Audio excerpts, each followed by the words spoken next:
예, 제목은 화해를 잘하고 싶으신가요? 오늘 말씀을 통해서 여러분 화해 잘하시는 분 되시기를 바라겠습니다. 삶의 질이 좀 좋아지고 삶이 윤택해지려면 필요한 것들이 있죠. 가장 무엇이 많이 필요할까요? 경제적인 안정만으로 한정할 수 있을까요? 돈이 있으면 삶이 좀 질이 높아지고 윤택해지겠지. 많은 사람들이 그렇게 생각을 합니다. 그런데 재벌 부부가 이혼한 사실을 보더라도 그것은 온전한 답은 아닌 것 같습니다. 삶을 윤택하게 질이 높아지기 위해서는 영혼과 육체의 안정이 필요합니다. 경제적인 안정도 필요하지만 그보다 더 근본적인 영혼의 안정이 필요하다라는 것입니다. 그러면 그 영혼의 안정은 어디서부터 시작할까요? 원활한 소통으로부터 시작됩니다. 하나님과 원활한 소통뿐만 아니라 사람과의 소통, 그것이 원활해질 때 삶의 질이 높아지고 삶이 윤택해지는 것입니다. 신앙생활이 좋은 분들, 겉으로 보기에는 아주 그렇게 신앙생활 잘하시는 분들, 하나님과 소통을 잘하시는 분들, 그런 분들이 우리 주변에도 있습니다. 그런데 조금 들어가 보면 그의 가족과 이웃과 교인들과의 소통이 부족한 부분들이 있다는 것을 발견하게 됩니다. 그러면 삶이 윤택해지기 어렵습니다. 삶의 질이 높아지기 어렵습니다. 하나님은 여러분들의 삶이 윤택해지기를 바라고 있습니다. 삶의 질이 높아지기를 바라고 있습니다. 삶의 질이라는 게 뭐지요? 생명이 붙어있다고 해서 삶의 질은 아니지요. 만약에 몸이 피곤하고 병이 들면 살기는 살지만 삶의 질은 떨어지지 않습니까? 하나님께서는 여러분들에게, 우리들에게 삶의 질이 좋은 방법이 무엇인지를 말씀을 통해서 가르쳐주고 있습니다. 야곱이 경제적으로 안정을 찾았습니다. 야곱은 경제적으로 안정을 찾기 위해서 참 고생을 많이 했습니다. 밤잠을 제대로 자지 못할 정도로 열심히 일했습니다. 정말로 열심히 일했습니다. 성경에서 그렇게 열심히 일했다는 사실을 발견할 수 있습니다. 그리고 손해를 감수하면까지도 최선을 다했습니다. 그래서 단 6년 만에 큰 부자가 됐습니다. 하나님이 복을 주셨죠. 그리고 본인도 열심히 노력했습니다. 그런데 오늘 본문을 보니까 야곱의 삶이 안정되지 않았습니다. 고향으로 돌아오면서 불안은 더 커졌습니다. 분노로 가득한 에서형을 만날 수 있다는 생각 때문에 불안해지기 시작했습니다. 그래서 오늘 저와 여러분들에게 오늘 우리들을 통해서 야곱의 사례를 통해서 또 성경의 사례들을 통해서 삶에 윤택해지기 위해서 삶의 질이 높아지기 위해서 화해를 해야 되는데 어떻게 화해를 하는지 오늘 배우고자 합니다. 화해의 사례를 성경에서 찾아보고자 합니다. 첫 번째 사례가 오늘 본문입니다. 야곱과 에서의 사례입니다. 화해는 오늘 내용을 보면 화해에 필요한 것들이 있는데 기도와 희생과 겸손이 필요합니다. 야곱의 사례에서 발견할 수 있어요. 야곱이 에서와 화해하면서 먼저 야곱이 보여준 모습은 기도와 희생과 겸손이었기 때문입니다. 에서는 야곱에게 복수하기 위해서, 야곱을 죽이기 위해서 400명을 이끌고 달려왔습니다. 낙타를 타고 400명이 달려온다는 것은 여러분 대단한 군대입니다. 낙타가 얼마나 커요. 그 400마리의 낙타가 쫙 몰려올 때 끝이 안 보일 정도로 무서운 군대입니다. 야곱은 에서를 대적할 수 없습니다. 그리고 에서가 맘만 먹으면 야곱뿐만 아니라 모두를 다 죽일 수 있는 그런 강력한 힘을 갖고 있습니다. 그래도 에서는 한편으로는 좀 이런 생각을 하지 않았을까요? 성경에는 드러나 있지 않지만 그래도 미워도 형제인데 야곱을 죽일까 말까 그런 잡잡한 심정도 있을 거라는 생각이 들기도 합니다. 그런데 야곱을 만난 에서가 변했습니다. 에서가 어떻게 해서 변할 수 있었을까요? 그것은 야곱의 기도였습니다. 야곱이 약복 강가에서 씨름하는 기도를 했기 때문입니다. 그리고 야곱은 할 수 있는 것이 하나도 없었습니다. 이 위기에서 벗어날 수 있는 유일한 길은 하나님께 매달리는 것밖에 없었습니다. 힘으로도 안 되고 자기의 능력도 안 되고 꾀도 안 되는 거 알고 있었습니다. 그래서 하나님께 매달린 것이죠. 기도밖에 할 수 없었던 것입니다.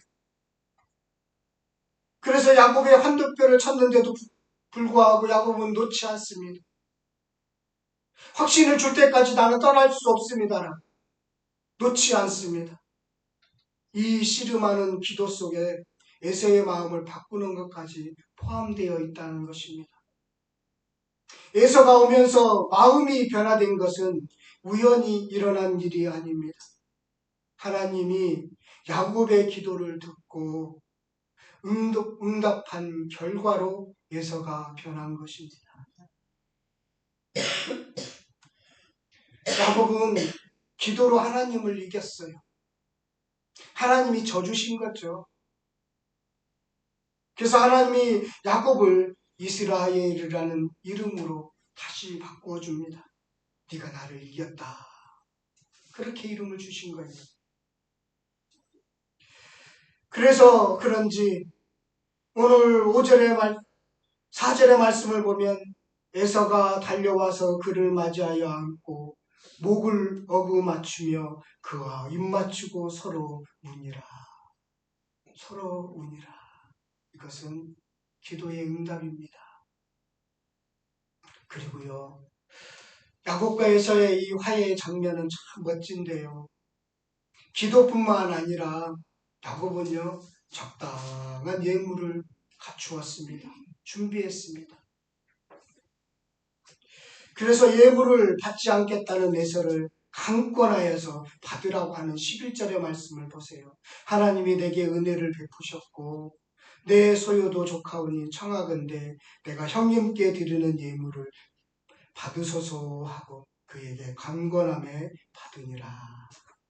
예, 여러분, 화해의 현장에는 기도도 필요하지만 자신의 물질적인 손해도 따라온다라는 것을 알려주고 있습니다. 그것을 생각하셔야 됩니다. 물질적인 손해가 아니라 물질이 쓰여진다라는 것이지요. 화해 현장에서는 그런 일들이 있습니다.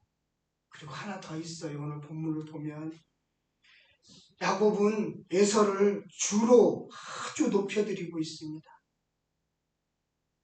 5절에서 보면 이렇게 써있죠. 에서가 눈을 들어 여인들과 자식들을 보고 묻되 너와 함께한 이들은 누구냐? 야곱이 이르되 하나님이 주의 종에게 은혜를 주신 자식들이다. 주는 여기서 누굴까요? 에서예요. 그리고 자기를 종이라고 낮춰요. 자기 형님을 주래요. 그렇게 높이는 거예요. 자신이 겸손해지는 거예요. 낮아지는 거예요. 계속적으로 오늘 본문의 말씀을 보면 형을 주로 계속 높여주고 하나님이 은혜를 주셔서 내가 이렇게 부자가 되었습니다. 주의 덕분입니다. 하나님의 덕분입니다. 그렇게 높이는 거예요. 그리고 자신을 낮추는 것입니다. 오늘 야곱의 이 화해 현장에서 이 세 가지가 포함되어야 한다는 것입니다. 여러분 화해하고 싶으세요? 그러면 야곱의 사례처럼 기도하시고 예물을 준비하시고 겸손한 모습을 취하시기를 바라겠습니다. 그러면 하나님께서 에서의 마음을 바꾸어 주시듯이 그렇게 바꾸어 주실 줄 믿습니다. 두 원수가 20년 만에 만난 원수가 화해하고 남자들이 엉엉 우는 모습 너무나 멋있지 않습니까? 눈물을 흘리는 그들의 모습이 상상이 됩니다. 서로 어긋맞추며 서로 껴안으며 서로 우느라 이런 화해가 여러분들에게 꼭 있기를 바라겠습니다. 이게 첫 번째 사례예요. 뭐가 필요하다고요? 기도와 헌신과 겸손입니다. 그것이 뒤따라와요. 화해하는 데에는. 한번 화해 한번 해보세요. 이게 꼭 있어야 된다는 걸 화해한 사람들은 알 거예요. 화해해보지 못한 사람은 이것이 꼭 필요한지는 모를 거예요. 그러나 화해해 보십시오. 그러면 야곱의 사례가 나한테도 적용되었구나 라는 것을 알 수 있을 거예요. 두 번째 사례는요. 요셉의 사례입니다. 요셉의 사례에서는 하나님의 주권과 인도하심을 믿는 섭리사상입니다. 저는 요셉의 이 섭리사상에 대해서는 아주 깊은 감동을 갖고 있습니다. 창세기 50장 15절부터 21절의 내용입니다. 한번 가서 보도록 하겠습니다. 창세기 50장 두 번째 화해의 사례인데요. 저는 이 말씀을 여러분과 함께 나누면서 혹여나 여러분들이 지금까지 화해하고 싶었는데 화해가 안 됐다면 오늘 네 가지의 사례를 제가 말씀을 통해서 함께 나눌 거예요. 그래서 한 가지만 사례를 적용해도 돼요. 그래서 여러분들이 화해해서 삶이 윤택해지고 삶의 질이 높아지기를 바라는 마음입니다. 저에게도 그렇게 적용하고 있습니다. 50장 15절부터 21절까지 우리 교독하도록 하겠습니다. 요셉의 형제들이 그들의 아버지가 죽었음을 보고 말하되 요셉이 혹시 우리를 미워하여 우리가 그에게 행한 모든 악을 다 갚지는 아니할까 하고 요셉에게 말을 전하여 이르되 당신의 아버지를 돌아가시기 전에 명령하여 이르시를 너희는 이같이 요셉에게 이르라 내 형들이 내게 악을 행하였을지라도 이제 바라건대 그들의 허물과 죄를 용서하라 하셨나니 당신 아버지의 하나님의 종들인 우리 죄를 이제 용서하소서 하며 요셉이 그들이 그에게 하는 말을 들을 때에 울었더라. 그의 형들이 또 친히 와서 요셉의 앞에 엎드려 이르되 우리는 당신의 동생들이니이다. 요셉이 그들에게 이르되 두려워하지 마소서 내가 하나님을 대신하리이까. 당신들은 나를 대하여 하였으나 하나님 그것을 손으로 바꾸사 오늘과 같이 많은 백성의 생명을 구원하게 하시려 하셨나니. 함께 읽겠습니다. 당신들은 두려워하지 마소서 내가 당신들과 당신들의 자녀를 기리리다 하고 그들을 강곡한 말로 위로했더라. 요셉도 울었는데 이건 야곱과 에사의 울음과는 조금 다르지요. 그 형들이 깊은 것을 깨닫지 못한 아쉬움 때문에 눈물입니다. 아직도 그 수준에 머물러 있는 형들을 보고 안타까운 눈물이지요. 그래서 요셉이 지금 형제들을 용서했던 그 마음은 어디에 있느냐면 19절의 말씀처럼 내가 하나님을 대신하겠습니까? 아직도 과거에 사로잡혀 있어서 요셉을 부르는데 아버지를 핑계대면서 그렇게 용서해달라고 하는 형들의 그 낮은 모습을 보면서 그가 한 말은 내가 하나님을 대신하겠습니까? 당신들은 나를 해하려고 했지만 하나님은 선으로 바꾸셨습니다. 오늘과 같이 생명을 구원하려고 하나님께서 당신들의 악한 손을 선으로 바꾸셨습니다. 그런 섭리사상입니다. 그런 섭리사상이 있을 때 용서할 수 있는 것입니다. 요셉은 자신의 인생이 하나님의 계획에 따라 이루어졌음을 알았습니다. 하나님의 은혜로 자신이 이 자리까지 오게 된 것을 알았습니다. 하나님이 먼저 보낸 것을 알았습니다. 고생했지요. 노예로 팔려갔지요. 착고에 채여서 그 가나안 땅에서 애굽까지 그 험한 길을 걸어가야만 했지요. 힘들었지요. 원망스러웠겠지요. 노예가 되었습니다. 감옥에도 갔습니다. 그 인생은 빛이 없었습니다. 그런데 하나님이 높여주셨잖아요. 그래서 하나님이 자신의 인생을 계획한다는 것을 충분히 알았기 때문에 용서할 수가 있는 것입니다. 요셉이 용서할 수 있는 근거는 바로 이런 섭리사상에 있었다라는 것입니다. 섭리사상이 있습니다. 하나님이 보내셨습니다라는 섭리사상이 있는 것이지요. 그런 하나님의 섭리사상을, 주권사상을 깊이 체험하고 이해할 때 용서할 수가 있고 화해할 수가 있는 것입니다. 한쪽 사람은 아직도 옛날 그대로 머물러 있습니다. 두려워하고 있습니다. 염려하고 있습니다. 그런데 그 사람과 화해할 수 있는 것은 내가 하나님의 섭리사상을 갖고 있었기 때문에 가능한 것입니다. 용서할 수 있게 되고 그래서 함께 끌어안을 수 있는 것은 바로 하나님의 섭리사상이다라는 것입니다. 여러분, 용서하면서 살기를 바라는데 하나님의 섭리사상을 자신의 삶 속에서 체험하지 못한다면 용서하기 어려울 것입니다. 여러분들의 삶 속에서 요셉과 같은 섭리, 하나님의 손길, 하나님이 해주셨음을 눈으로, 귀로, 삶으로 똑똑하게, 분명하게 여러분 체험하시기를 바라겠습니다. 화해 현장에서 꼭 필요한 사상입니다. 섭리사상입니다. 세 번째는요, 바울의 사례입니다. 신앙이 성숙하면 화해하게 됩니다. 신앙이 성숙하면 화해하게 돼요. 바울은 일 중심의 사람이었습니다. 목적 중심의 사람이었습니다. 열정적이었습니다. 그래서 큰 일을 했죠. 1차 선교여행을 마치고 2차 선교여행을 준비하면서 자신을 그렇게 사역의 현장으로 데려왔던 바나바와 다투게 되었습니다. 사도행전 15장 36절에서부터 41절까지의 말씀입니다. 우리 가서 한번 찾아보도록 하겠습니다.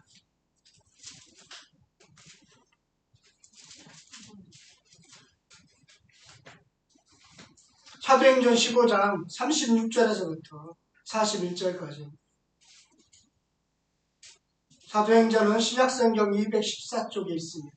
사도행전 15장 36에서 41.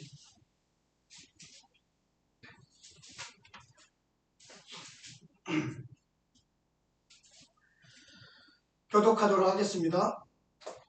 며칠 후에 바울이 바나바더러 말하되 우리가 주의 말씀을 전한 각 성으로 다시 가서 형제들이 어떤가 방문하자 하고 바나바는 바라는 원도 데리고 가고자 하나 바울은 밤빌리아에서 자기들을 떠나 함께 일하러 가지 아니한 자를 데리고 가는 것이 옳지 않다 하여 서로 심히 다투어 피차 갈라서니 바나바는 바라를 데리고 배 타고 그로 가고 바울은 신라를 택한 후에 형제들에게 주의 은혜의 부탁함을 받고 떠나 수리아와 빌리기아를 넘으며 교회들을 경고하게 하고 아니라 이겁니다.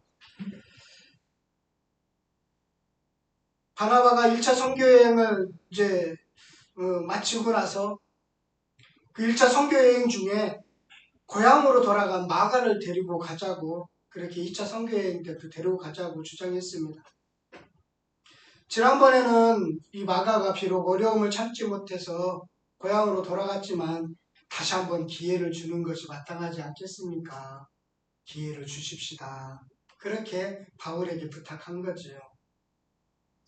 그랬더니 바울은 마가를 데리고 가는 것은 합당하지 않다. 중간에 그만둔 사람을 왜 데려가냐. 또 그도 또 힘들면 도망간다. 그러면서 강력하게 반대를 했습니다. 그래서 바나바는 늘 겸손한 사람이고 조용한 사람이고 넓은 사람인데 그날은 좀 많이 감정이 상했나 봅니다. 성경에 서로 심히 다투었다라고 표현하고 있습니다. 서로 심히 다투었대요. 예. 화를 많이 안 내는 사람이고 온유한 사람이고 품는 사람 바나바가 다투었다. 참 이해가 참 어려운데 바울하고 바나바가 다투는 모습을 성도들이 봤다면 얼마나 힘들었을까? 안디옥 교회 얼마나 힘들었을까? 그런 생각도 갖기도 하거든요. 그래서 바울이 안색이 바뀌고 서로 크게 다투게 됐고요. 그래서 두 지도자가 양보 없이 싸우니까 참 안디옥 교회 성도들도 입장이 난처했을 겁니다. 이처럼 두 분은 어쩌면 아주 사소한 것처럼 보이는 충분히 양보할 수 있는 것처럼 보이는 문제에 대해서 합의를 보지 못하고 헤어지게 되었습니다. 그러면 이후에 그 다툼의 원인을 제공했던 마가는 어떻게 되었을까요? 베드로전서 5장 13절에 마가를 향해서 어떻게 표현하냐면 내 아들이다라고 부르고 있습니다. 마가는 이후에 베드로와 함께 하나님께 쓰임을 받았습니다. 그래서 마가는 베드로의 수행원으로서 마가복음을 기록했고요. 베드로가 불러주면 마가가 기록한 거예요. 그래서 베드로 전후서를 대필하는 것으로 알려지고 있습니다. 베드로와 함께 다닌 마가도 많이 성숙하게 되었습니다. 그래서 성숙한 바울과 성장한 마가가 다시 만나 화해를 이루는 것으로 보이는 흔적들이 있습니다. 성경에서 찾아볼 수가 있는데요. 골로새서 4장 10절 11절의 말씀 보면 이렇게 기록되어 있습니다. 제가 읽을게요. 나와 함께 갇힌 아리스다고와 바나바의 생질 마가와 바나바의 조카죠.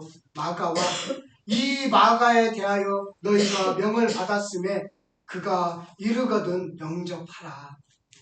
유스드라 하는 예수도 너희에게 문안하느니라. 그는 할레파이나 이들만은 하나님의 나라를 위하여 함께 역사하는 자들이니 이런 사람들이 나의 위로가 되었느니라 라고 그렇게 표현하고 있습니다. 여기 골로새서는 바울이 3차 여행을 마치고 로마 감옥에 투옥되었을 때 쓴 편지입니다. 로마 감옥에 지금 바울이 갇혀 있을 때 마가가 바울을 찾아온 것입니다. 바울을 찾아온 거예요. 그래서 화해가 된 거예요. 그래서 바울은 마가가 하나님 나라에 유익한 사람이라고 그가 너희들에게 가면 영접하라고 그렇게 편지를 쓰고 있습니다. 바울은 마가로 인해서 많은 위로를 받았다라고 이렇게 표현하고 있습니다. 둘 사이에 화해가 이루어진 것입니다. 성숙한 바울, 성숙한 마가가 다시 만나서 화해를 이룬 것입니다.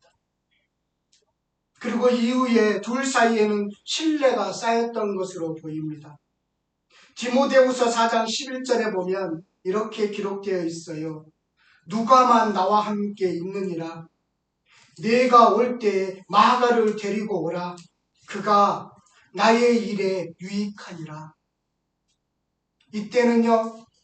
두 번째 로마 감옥에 투옥되어서 이제 마지막 순교를 앞두고 있는 그런 시점입니다. 바울은 하나님이 나를 데려갈 것 같다라는 확신이 들었습니다. 이제 하나님께 전제로 부어지겠구나.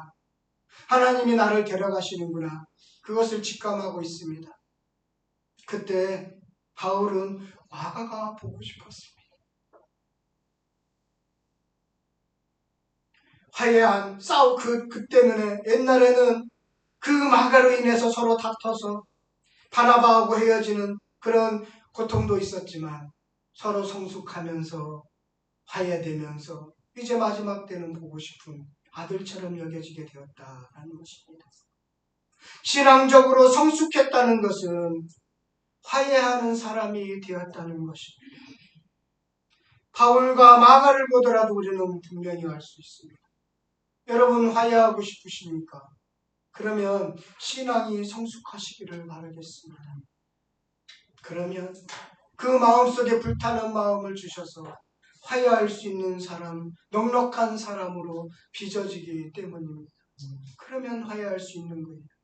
인위적으로 화해되지 않는 이유는 인위적으로 화해가 잘 안 돼요. 노력해서도 되기는 하지만 잘 안 돼요. 근데 하나님이 마음을 만져주시고 자신이 하나님 앞에 온전히 드려지면, 성숙해지면 자신의 마음속에 화해의 마음을 부어주시는 하나님으로 인해서 화해자가 될 수 있다라는 것입니다. 네 번째는요, 하나 더 있습니다. 오네시모의 사례입니다. 오네시모의 사례인데요, 이것은 조금 주의 종들에게 속하는 것 같아요. 주님의 일을 하기 위해서는 용서를 받아야 합니다. 화해되어야 해요. 오네시모는 빌레몬서를 쓴 빌레몬의 노예였습니다. 그런데 그가 도망을 갔습니다. 도망을 갔는데 어디까지 도망갔느냐면 로마까지 도망갔습니다. 멀리 도망갔지요. 지금의 터키에서 지금의 이탈리아까지 도망갔으니까요. 그런데 그 당시에 노예들은 잡히면 무조건 주인이 마음대로 해도 됩니다. 죽여도 됩니다. 죄가 되지 않습니다. 근데 로마로 도망갔는데 도망가도 잘 도망갔어요.